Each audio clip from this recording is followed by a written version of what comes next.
தினேஷ் மனோஜ் கிட்ட 2,00,000 கேட்குறாரு. உடனே மனோஜ் வந்து, "அதெல்லாம் முடியாது. எவ்வளோ காசு நான் எப்படி தர முடியும்?" அப்படின்றாரு. "இப்ப தரலன்னு வச்சுக்கயேன், கிருஷ்ணன நான் கொன்றுவேன்." அப்படின்ற மாரி தினேஷ் மிரட்டுறாரு. உடனே மனோஜ் வீட்ல எல்லார்கிட்டயும் டிஸ்கஸ் பண்றாரு. உடனே விஜயா சொல்றாங்க, "டேய் அந்த பையன் விட்டதுன்னு விட்டுரு. அவ்வளோதான். 2,00,000லாம் குடுக்க முடியாது. யாரு காசு வச்சிருக்கா அந்த பையனுக்காக குடுக்கறதுக்கு?" அப்படின்ற மாரி பேசுறாங்க விஜயா. உடனே மனோஜ் சொல்றாரு, "நான் ஏன் அந்த பையனுக்காக 2,00,000 குடுக்க போறேன்? அம்மா நான் ஏன் குடுக்க மாட்டேன். அவன் ஏன் முதல்ல எனக்கு கால் பண்றான்?" அப்படின்ற மாரி மனோஜ் கேட்குறாரு. உடனே ரோகிணி சொல்றாங்க, "இல்ல மனோஜ், இப்ப நீ தானே கிருஷ் மேல ரொம்ப பாசமா இருக்க. ஸோ அதனால கிருஷ் உன் நம்பர் கூட குடுத்துருக்கலாம்ல." அப்படின்ற மாரி சொல்றாங்க. உடனே மனோஜ் சொல்றாரு, "ஐய்யயோ! அந்த பையன காப்பாத்துக்காக நான் 2,00,000லாம் குடுக்கவே முடியாது." அப்படின்ற மாரி மனோஜ் சொல்லிடுறாரு. உடனே ரோகிணி மனோஜ விட்டு ரூம்குள்ள போயிட்டு உடனே தலைய கீழ குனிறாங்க. கல்யாணி வந்துடுறாங்க. "இங்க பார், நீ இப்போ காசு குடுக்கல அப்படின்னா, உங்க அம்மாவ நான் கொன்றுவேன். நீ கிருஷ்ஷ காப்பாத்தியே ஆவணும் 2,00,000 குடுத்து. இல்லன்னா, உங்க அம்மா ரத்தத்த நான் குடிச்சிருவேன்." அப்படின்றாங்க. மனோஜ், "இல்ல, இல்ல. நான் கிருஷ்ஷ காப்பாத்திர்றேன் காசு குடுத்து. நீ எதுவும் எங்க அம்மாவ பண்ணிடாத. எங்க அம்மா தான் எனக்கு முக்கியம்." அப்படின்ற மாரி மனோஜ் சொல்றாரு. உடனே கல்யாணி போய் சொல்லுது, "இங்க பார், கிருஷ்ஷ நீ பத்திரமா கூட்டு வரணும். இது உன்னோட பொறுப்பு. சரியா? இல்லன்னா உங்க அம்மாவ நான் கொன்றுவேன்." அப்படின்ற மாரி கல்யாணி போய் மிரட்டுது மனோஜ. உடனே மனோஜ் சொல்றாரு, "இதெல்லாம் ரொம்ப ஓவரா இருக்கு. உன்னோட பையன் யாரோ கடத்தி போயிட்டதுக்காக நான் 2,00,000 குடுக்க வேண்டியதா இருக்கு. நீ தயவு செஞ்சு என் ஒய்ஃப் ரோகிணி உடம்புலேருந்து போயிடு." அப்படின்றாரு.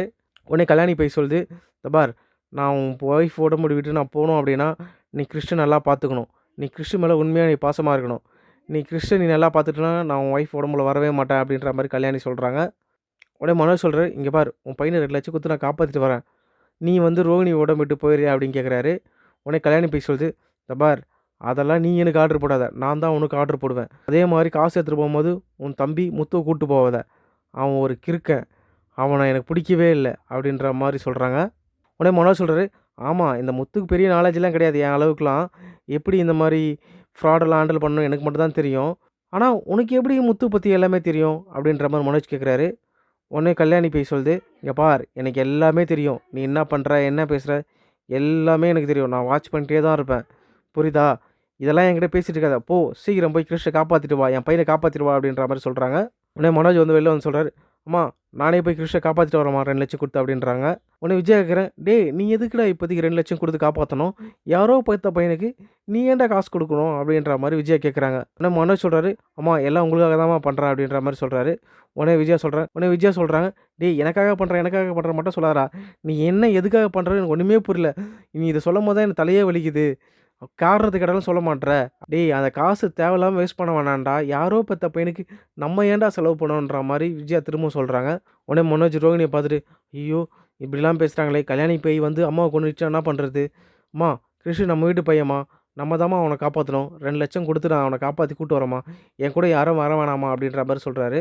உடனே அண்ணாமலை சொல்றாரு, "டேய் நீ மட்டும் போனா என்ன பண்ணுவ? அவங்களே கொலைகாரனா இருக்கானுங்க. குழந்தைய கூட திருடி வச்சிருக்காங்க. முத்து துணைக்கு கூட்டு போ." அப்படின்றாரு. உடனே மனோஜ் சொல்றாரு, "அப்பா எனக்கு வேணாம்ப்பா. எனக்கு எல்லா பிரச்சனையும் எப்படி ஹேண்டில் பண்ணணும்னு எனக்கு தெரியும். நான் படிச்சிருக்கேன். நான் போய் அவங்ககிட்ட பேசுற அப்ரோச்லயே அவங்களே திருந்திருவாங்க. அந்த அளவுக்கு என்னால பேச முடியும். அந்த அளவுக்கு எனக்கு கெப்பாசிட்டி இருக்கு. என் கூட யாரும் வர வேணாம்ப்பா. நானே போய் காச குடுத்துட்டு கிருஷ்ஷ கூட்டு வரேன்ப்பா." அப்படின்ற மாரி மனோஜ் சொல்றாரு. உடனே முத்து சொல்றாரு, "டேய் நீயே போய் ஏதாவது ஒரு பிரச்சனையில மாட்றக்கூடிய அளவுக்கு நீ பண்ணுவ எல்லாத்தையும். நீ போய் கிருஷ் பிரச்சனையில இருக்கிறதுக்கு கூட்டு வந்துருவியாடா?" அப்படின்ற மாரி கேட்குறாரு முத்து. உடனே மனோஜ் சொல்றாரு, "டேய் உன்ன விட நான் படிச்சிருக்கேன். எனக்கு எல்லா நாலேட்ஜும் இருக்கு. நான் எவ்வளோ பெரிய கிளையண்ட் கிட்டலாம் பேசி நான் ஓகே வாங்கிட்டு இருக்கேன். சாதாரண இந்த மாரி திருடனுங்க இவங்ககிட்ட என்னால பேச முடியாதா? அதெல்லாம் நீ ஒண்ணும் என்கிட்ட நீ போய் அட்வைஸ் பண்ண வேணாம். நான் பார்த்துக்கிறேன் எல்லாத்தையும்." அப்படின்னு சொல்லிட்டு 2,00,000 எடுத்துட்டு மனோஜ் போய் கிருஷ்ண கூட்டு வரதுக்காக போறாரு. உடனே முத்து மீனா கிட்ட சொல்றாரு, "மீனா, இந்த மனோஜ் போய் என்ன பண்ணுவான்னு எனக்கு தெரியாது.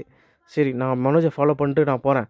அப்பதான் கிருஷ்ண அவன் கரெக்ட்டா கொண்டு வரானா, இல்ல ஏதாவது பிரச்சனையாவுதா நான் பார்க்க முடியும்." அப்படின்ற மாரி மனோஜ ஃபாலோ பண்ணிட்டு முத்து போறாரு. அப்புறம் மனோஜ் போயிட்டு தினேஷ் ஆளுங்கிட்ட போய் காச குடுத்துட்டு, கிருஷ்ஷ கூட்டு வந்துட்டு வீட்டுக்கு போயிடுறாரு.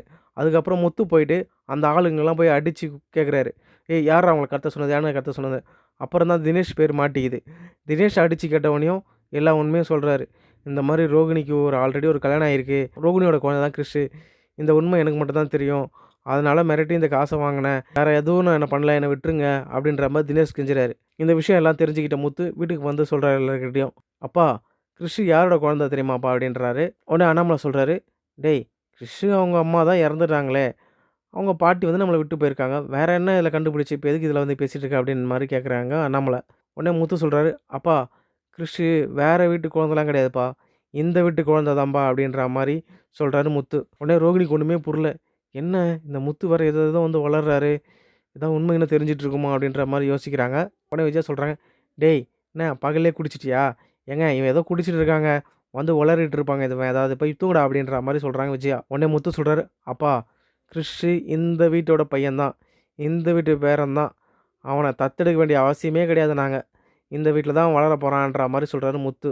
உடனே ஸ்ருதி சொல்றாங்க, "ஆன்டி சொல்ற மாரி நீங்க குடிச்சிட்டீங்களா முத்து? என்ன சொல்றீங்க? எனக்கு ஒண்ணுமே புரியலையே" அப்படின்ற மாரி சொல்றாங்க. உடனே முத்து ரோகிணிய பார்த்து முறைச்சுக்கிட்டே சொல்றாரு, "நான் பேசுறது யாருக்கு வேணா புரியாம இருக்கலாம். ஆனா ஒருத்தவங்களுக்கு புரியாம இருக்கவே இருக்காது" அப்படின்ற மாரி சொல்றாங்க. உடனே அண்ணாமலை சொல்றாரு, "முத்து உனக்கு ஏதாவது ஒண்ணு சொல்லணும்னு தோணுச்சுன்னா, அது நேரடியா சொல்லு. எனக்கு ஒண்ணுமே புரியவே இல்ல" அப்படின்ற மாரி அண்ணாமலை சொல்றாரு. உடனே முத்து சொல்றாரு, "அப்பா நான் சுத்தி வளைச்சு பேசல. ஸ்ட்ரெய்ட்டாவே சொல்றேன். கிறிஷோட அம்மா வேற யாரும் இல்ல. இந்த வீட்ல தான் அவங்க அம்மா இருக்காங்க" அப்படின்றாரு. உடனே மீனாக்கு புரிஞ்சிச்சு. அப்போ இவருக்கு உண்மை தெரிஞ்சிச்சோ அப்படின்ட்டு. "என்னங்க சொல்றீங்க? உனக்கு ஒண்ணும் புரியலையா?" அப்படின்ற மாரி மீனா அப்படியே சாதாரணமா கேட்குறாங்க. உடனே மனோஜ் லூஸ் சொல்றாரு, "ஆமா கிறிஷோட அம்மா இந்த வீட்ல தான் இருக்காங்க. என்ன கூட அடிக்கடி டார்ச்சர் பண்றாங்க" அப்படின்றாங்க. உடனே விஜயா சொல்றாங்க, "டேய் மனோஜ் அவன் தான் வளர்றானா, நீ என்னடா வளரிட்டு இருக்க? என்னடா சொல்ற?" அப்படின்றாங்க. "அம்மா அந்த உண்மைய இப்போதைக்கு நான் சொல்ல முடியாதும்மா" அப்படின்ற மாரி மனோஜ் சொல்றாரு. உடனே விஜயா சொல்றாங்க, "அடிக்கடி இந்த உண்மைய சொல்ல முடியாதுன்னு சொல்லிட்டு என் தலை வலிக்குதுடா நீ சொல்றது. நீ எதுவும் பேசாதடா" அப்படின்ற மாரி விஜயா மனோஜ திட்டுறாங்க.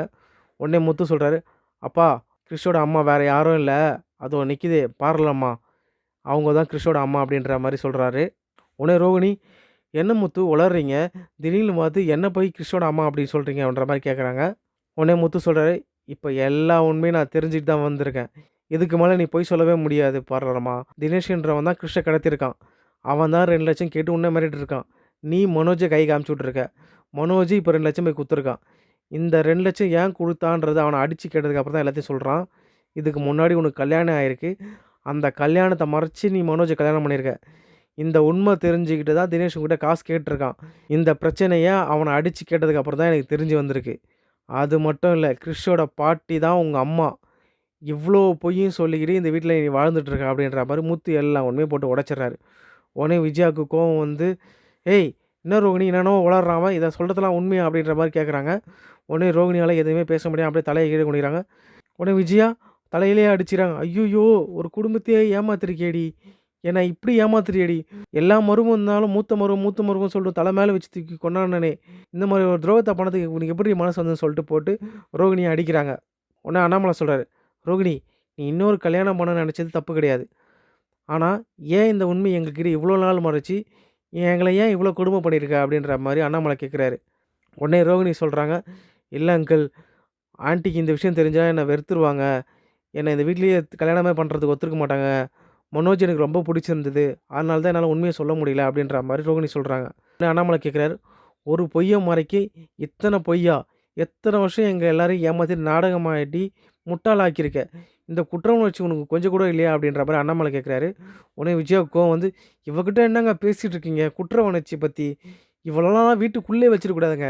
வெளில போ" அப்படின்னு சொல்லிட்டு கிருஷ்ணயும், ரோகிணியும் புடிச்சு விஜயா வெளில தத்துறாங்க.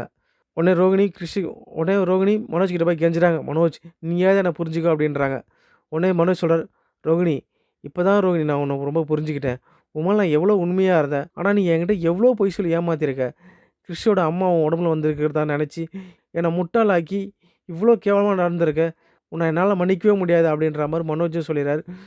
உடனே விஜயா ரோகிணி தலைய புடிச்சு, "ஏய் நீ என்ன பேசிட்டு இருக்க? வெளில போ" அப்படின்ற மாரி வெளில தத்தி விடுறாங்க.